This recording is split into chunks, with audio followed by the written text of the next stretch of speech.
রাত জানি করে না খেয়ে সিলেট থেকে আসছি। না পারি নিজের সন্তান মানুষ করতে, না পারি স্কুলে মনোযোগ দিতে। সাময়িক কষ্ট তো হচ্ছে, এটা আমরা বুঝি, কিন্তু আসলে আমাদের কষ্ট তো বোঝার মতো কেউ নাই। আমি যে আমার ওয়াইফকে টাকা দিয়ে আসবো সেই সেই এটা আমার নাই ভাই। জাতীয়করণ সহ বিভিন্ন দাবিতে জাতীয় প্রেস ক্লাবের সামনে মহাসমাবেশ করছেন বেসরকারি শিক্ষা প্রতিষ্ঠানের এমপিওভুক্ত শিক্ষকরা। সমাবেশ শেষে সচিবালয় অভিমুখে পদযাত্রা করার কথা রয়েছে এই শিক্ষকদের। যদি একটু জানিয়ে রাখি, সকাল 10টা থেকে শুরু করে এখন পর্যন্ত দেশের বিভিন্ন জায়গা থেকে আগত মূলত এই শিক্ষকরা জাতীয় প্রেস ক্লাবের সামনে অবস্থান করছেন। পুরনো পল্টন থেকে শুরু করে জাতীয় প্রেস ক্লাবের সামনে পর্যন্ত পুরো সড়ক জুড়ে আমরা দেখতে পাচ্ছি যে শিক্ষকদের উপস্থিতি। শিক্ষকরা তাদের দাবিতে স্লোগান তুলছেন। স্লোগানে বলা চলে যে মুখরিত অবস্থা হয়ে উঠেছে জাতীয় প্রেস ক্লাবের সামনের এই সড়ক। সেই চিত্রই সরাসরি আপনাদেরকে দেখানোর চেষ্টা করছি বাংলা নিউজ 24-এর মাধ্যমে।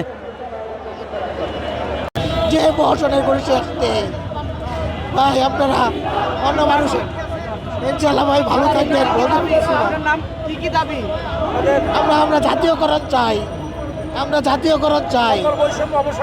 আমি সিলেট থেকে আসছি, সারা রাত জানি করে না খেয়ে সিলেট থেকে আসছি, এখনো খাইনি। কারণ মাত্র বাসায় বাস ভাড়া দিয়ে বাস ভাড়ার টাকাটাই আমার কাছে ছিল না, বাস ভাড়ার টাকাটা ছিল না। আমি যে আমার ওয়াইফকে টাকা দিয়ে আসবো সেই সেই এটা আমার নাই ভাই। আর কথা বলতে পারতেছি না ভাই, আপনারা ভালো থাকবেন। একই কর্মবন, অথচ আমরা মানে পাহাড় সমান বৈষম্য। মাত্র 12,500 টাকা, সেখান থেকে 10% নাই।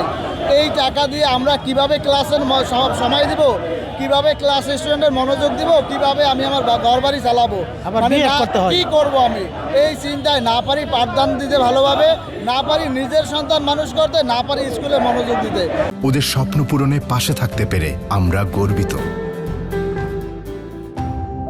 সুতরাং আমাদের কথা যে সব জায়গায় বৈষম্য দূর করে আমাদের এক এবং অভিন্ন নীতিতে এই শিক্ষা প্রতিষ্ঠান জাতীয়করণ করতে হবে এবং এক ও অভিন্ন পদ্ধতিতে পাঠদান করতে হবে, এক অভিন্ন পদ্ধতিতে বেতন কাঠামো চালু করতে হবে, যাতে আমরা শিক্ষক হিসাবে সমাজে মাথা উঁচু করে চলতে পারি।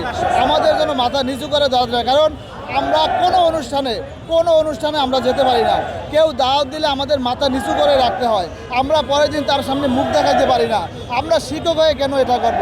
শিক্ষক নাকি জাতি করার কারিগর, কিন্তু শিক্ষক কি মাথা নিচু করে জাতি ঠিক করবে? প্রশ্ন রেখে গেলাম। 54 বছর পর্যন্ত বৈষম্য শিকার হয়েছি, আর বৈষম্য শিকার আমরা থাকতে চাই না। আমরা আমাদের একদম দ্বার প্রান্তে এসে গিয়েছি, তারপরে আমরা রাজপথে আন্দোলন কর্মসূচি দিতে বাধ্য হয়েছি। আমাদের যিনি আহ্বায়ক দেলোয়ার আজিজি সাহেব, তার নেতৃত্বে 5 সদস্য বিশিষ্ট একটি কমিটি ইতিমধ্যে সচিবালয়ে গেছেন। তিনি আমাদেরকে বলেছেন যে আমি না আসা পর্যন্ত আপনারা শান্তিপূর্ণভাবে কর্মসূচি চালিয়ে যান। আর আমি আসার পরে তিনি আমাদেরকে যে কর্মসূচি দেবেন আমরা সেই কর্মসূচি বাস্তবায়ন করব। সাময়িক কষ্ট তো হচ্ছে, এটা আমরা বুঝি, কিন্তু আসলে আমাদের কষ্ট তো বোঝার মতো কেউ নাই। সভাপতি মহোদয় সহ যারা উচ্চপদস্থ যারা আমাদের নেতৃত্ব দিচ্ছেন, তারা যে কর্মসূচি দেবেন আমরা ঠিক সেইভাবেই চলবো। তারা যদি বলেন আমরা মাঠ থেকে উঠে বাড়িতে চলে যাবেন, আমরা চলে যাবো ইনশাআল্লাহ।